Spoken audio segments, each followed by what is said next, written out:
Hello, everybody. I am live. I'm broadcasting to you today out of Bakersfield, California on Tuesday, 3:15 p.m. my time. Okay. Um, I just wanted to come on real quick. I mean, we had a lot of interest in. We've got a lot of commits, like five commits plus a walk on in the last several days, and I just kind of wanted to come in and talk about those guys a little bit. Just to kind of like let you guys know that I'm aware. Um, and so, yeah, I tried to I'm looking for some more information, but hopefully it'll come to me while we're on the air and I can relay it back to you guys. But last night, overnight, we had a walk on commit. He's a safety, Graham Eben.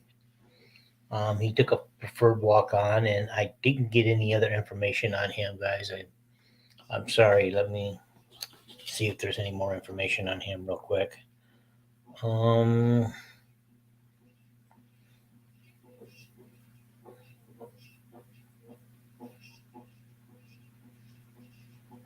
no, that's all I got on him. He is a teammate, or was a teammate of Zach Lutmore, who's in the class of 2023. So that I guess I didn't get where he was from. Central Lion. Okay, he's from Central Lion. Okay, that's our safety. And then I think you guys all heard that we picked up another tight end yesterday, Gavin Hoffman. Um, Tight end, 6'5", or that's this morning actually, I guess. 6'5", 220 pounds. He's from Kansas. He's the 43rd ranked tight end and the 7th listed in the state of Kansas. Um, so we got two tight ends in this class. The other one committed last week. His name is Michael Burt out of Nebraska. And nationally, he's the 62 ranked tight end. And in his state of Nebraska, he's the ninth overall. I don't know if that means ninth overall or ninth tight end. I'm going to go with overall. Um, okay, and then we picked up Reese Vanderzee out of Rock Rapids, Iowa. Wide receiver, 6'5", 190 pounds. Ranked 11th in the state of Iowa, 125th ranked at his position nationally. So we picked up a wide receiver in this class. We'll talk a little more about that as we go along. So we also have Devon Kennedy. I don't know much about this guy. He's an edge rusher. Um, he's six. He's 3.5. He's 6 foot 3.5 inches. He weighs 240 pounds. 31st overall athlete in the state of Arizona, and 96th overall nationally. I mean, 96th at his position nationally. So I don't know much about him, although I heard that he had a dad who played in the NFL, and so I can get more information on that later. Okay. We also got a commit a few last week too from Cody Fox. He plays on the O line and he's 6'4", 275 pounds, and in the state of Iowa, he's ranked the number two commit, and 17 at his position nationally. So that thing. So in our latest commits that we have, all of them, the total we have 15 now. We have 15 commits right now. We have one listed as an athlete. Presumably he's special teams. Um, we have two linebackers, four offensive line persons, six if you count the two edge rushers that they included. But so anyway, there's two edge rushers. We got one QB. We have two running backs, one wide receivers, and two tight ends. Guys, what do you think we need? I know that there's. I was trying to find those names. There's about four names being floated out there that Iowa's pretty sure, or people are pretty sure. The media's pretty sure that Iowa's going to get commits from. One of them being Fred Russell's nephew. Was it his nephew? I want to say his nephew. Um, Coming, but again, I kind of hasted here, and I have to see where those are at. Uh, um,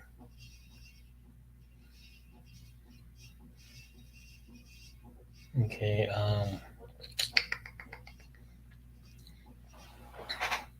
Well, there's a wide receiver that's supposed to, who Matt Bowen is coaching right now in Chicago.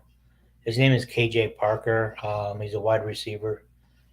So we might get him. The defensive back that I was talking about was Jalen Weston from Toledo. That's being coached by, not coached by, but related to um, Fred Russell. Also, Florida safety Rashad Godfrey. Um, we're he's another one that looks like he's leaning toward Iowa. These are the we don't know for sure if these are the guys that got. But going back to this Devon Kennedy, he held a Penn State offer, guys, and this guy supposedly didn't play football until a year ago. So he's got to have a lot of raw talent, but he must be pretty good. If Penn State wanted him, he is a three-star commit. So okay, so I would say overall, it looks like Iowa's weekend of recruiting went pretty well overall. So yeah, okay. So but yeah, those look like the ones that we're still kind of out looking for right now. And so you guys pretty much know about the rest of the commits in this class. Um,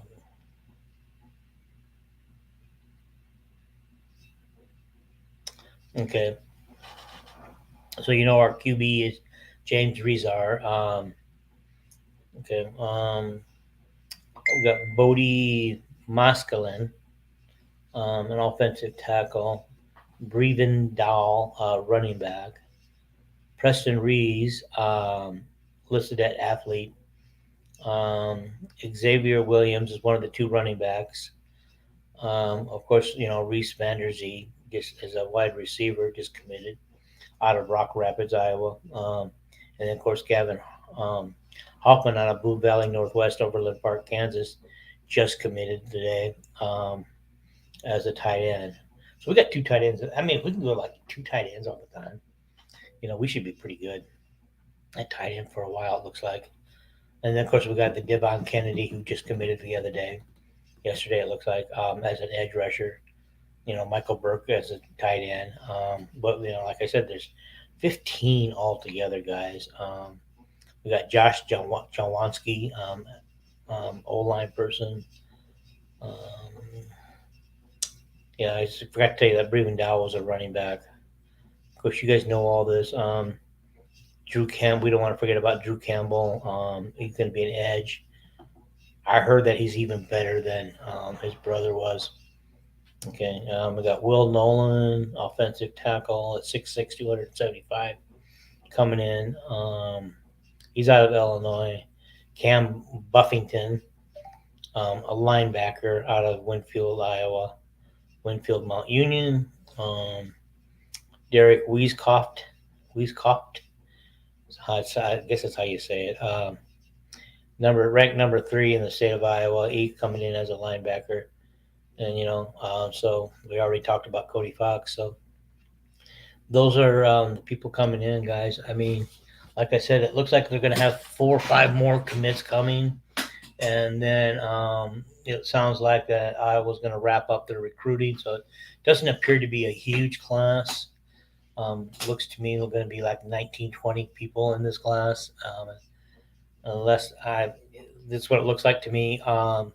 because it looks like they're getting ready to focus on 2025 and get that class going really good. As you guys know, they've been out and about on 2025 and been throwing offers out there all over the place. Um, and so, but a couple other things we wanted to talk about that I haven't had a chance. Today, Caitlin Clark wins the Honda Award, and my understanding that award is given out to the best overall women's player in all sports. That the top people in all women's sports are up for that award, and Caitlin walked away with that award today. So, congratulations, Caitlin. She appears to follow my page on Facebook because there's a post there thanking everybody from Caitlin Clark, unless it's an imposter, um, but she appears to be called Iowa Hawkeye all Iowa Hawkeye Sports. Okay, and so yeah, it appears that she follows that. So guys can go over there and you can see her thank you commit note to everybody on that page. Yeah, of course, you guys already know about Chris Murray being ranked number 23. I mean, not ranked. I mean, picked number 23 by the Portland Blazers. I'm kind of excited because that means he's going to get to play a lot of time, a lot of games against Keegan. And that should be fun. That should be fun watching those two go at each other because they're so used to being there for each other that I think it'd be fun to watch them play against each other. I can't wait for next NBA season to roll along. And last thing I want to know, hang on, I sent a text out for this because I didn't know the name and hopefully I got an answer back. Um, no, that's not it, Paul. Paul gave me the wrong name. We lost a second baseman. If you guys can help me with the name on the comments, if you guys are watching, comment. Um, he wanted to stay at Iowa, but he opted for the transfer portal. He tried to work with his coach Heller and trying to secure some NIL money so that he could continue to stay at Iowa. Right now, he's paid the first 2 seasons at Iowa. He's paid out of his own pocket, and it's a shame that baseball doesn't have any NIL money. You know, right now Iowa baseball, along with Indiana and Maryland, is proven to be the last couple seasons one of the top 3 teams in the league. And okay, Iowa, they got some pretty decent players, and that second baseman is pretty good. And I can't remember his name or his stats, but um, I don't think this is it. Paul's told me his name is Jeff Blauser, but I don't think that's it. I don't think that's the name. That doesn't sound right to me. Um, However, there's no NIL money for this guy, and so he takes off. So, and I didn't realize this, but baseball only gets 11 and a half scholarships, I believe, to divvy out between 22 players on the team. Okay. I imagine some are getting full, some are getting partial. But it sounds like the second baseman who left was paying full money for full tuition out of his own pocket, and he was paying out of state tuition too. So that's not good either. So I just want to, say, hey guys, I mean, the current swarm run by Brad Hendricks, everybody knows about that. But it's money only earmarked for football and basketball, both men and women's. From what I've been told, baseball's not included. So if there's anybody out there who's just diehard baseball fans who want to get a collective started, NIL collective started for the baseball team or the softball team, and I imagine the wrestling team has its own too, um, you know, because they're also one of those sports where they've got limited scholarships to go around, and sometimes you just got to pay to play. And that's sad because I think it's just bad. Um, Bad overall how it's being handled. This NIL thing, I guess you guys know, and it's we've had the first full season of it already, and now we're getting ready to start the second season of it, and it's just become a mess, a cluster, as I call it, a big big old cluster. And so it's just going to ruin the sports as we know it. Eventually, it doesn't look like it's hurting Iowa in football yet. It seems to be hurting basketball a little bit because Fran wasn't able to secure the services, and also Bluter. She also wasn't able to secure the services of the players that they went after this summer. So they're going to go with what they've got this year and make the best of it. And we're going to see how good of coaches they are and what kind of a team we really have coming back this year on basketball. Both of them. I mean, the women's basketball should still be pretty solid. Okay. But anyway, I don't really have a whole lot more. I knew this would be a short video. I just wanted to go over the flurry of 1, 2, 3, 4, 5. We've got, like I said, we've gotten 5 solid commits to bring our total up to 15 commits, and plus 1 walk on. If you guys, he's a safety. If you guys know of any other walk ons that have committed, because I'm having a hard time finding the walk ons list separate for the 2024 class, and I thought there was more than one. Like I said, I was only able to find one, and he just committed overnight. So if you guys can help me out with that a little bit, I'd appreciate it. Okay. Give me the name of that second baseman too, who's in the transfer portal. I thought if I went to the Iowa athletic site, the official site, I thought I could. I honestly thought I could find the news there, but it's not there. So anyway, this video is only about 16, 17 minutes long, guys. So anyway, I hope you have a great day. I hope you enjoyed this. Please subscribe to the button on the YouTube channel, if you would please. That would be nice. Go over to Talking Iowa Hawkeye Sports, or I'm sorry, just plain Iowa Hawkeye Sports on Facebook. Go over there and like the page, follow the page, share the page, share the YouTube channel. I think we've got